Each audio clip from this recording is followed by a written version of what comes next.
আজকে দারুণ মজার একটা রেসিপি আপনাদের সঙ্গে শেয়ার করব। খুব অসাধারণ রেসিপি। আসসালামু আলাইকুম, বিথি রান্নাবাড়িতে আপনাদের সবাইকে স্বাগতম।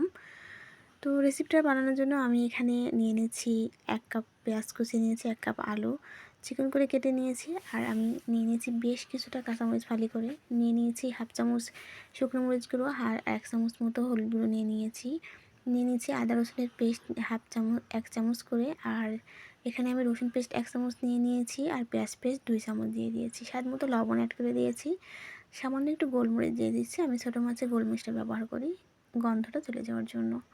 তার সাথে আমি বেশ কিছুটা পরিমাণ তেল দিয়ে দিচ্ছি। তো তেলটা যেটুকু রান্না করবেন সেই অনুযায়ী দিতে হবে। ছোটো মাছের তরকারিতে তেলটা একটু বেশি প্রয়োজন হয়। তো হাত দিয়ে ভালো করে চটকে চটকে মেখে নিচ্ছি, খুব সুন্দর করে মাখাতে হবে। তো এবার যে আমার তরকারিগুলো মাখানো হয়ে গেছে, এখন আমি এখানে দিয়ে দিচ্ছি বাঁশপাতা মাছ।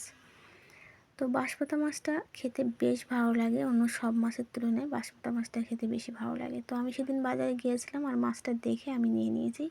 মানে যেটুকু মাছ ছিল আমি সবটুকুই নিয়ে এসেছি, কারণ আমার মাছটা খুবই পছন্দ, আর সচরাচর মাছটা খুব একটা পাওয়া যায় না, তাই আমি আর ফেলে আসিনি। তো মাছটাকে দিয়ে আমি ভালো করে হাত দিয়ে মেখে নিচ্ছি। মাছটা অবশ্য আলতো করে মাখতে হবে, কারণ মাছটা খুবই পাতলা। তো হাত দিয়ে জোরে চেপে মাখলে মাছটা ভেঙে যেতে পারে, সেক্ষেত্রে আমি আলতো করেই মাছটাকে মেখে দিচ্ছি। তো এখন মাছটা আমার মাখা হয়ে গেছে, এখন আমি পরিমাণ মতো পানি দিয়ে দিচ্ছি। তো পানিটাকে দিয়ে চারদিক থেকে আমি হাত দিয়ে নামিয়ে দিচ্ছি।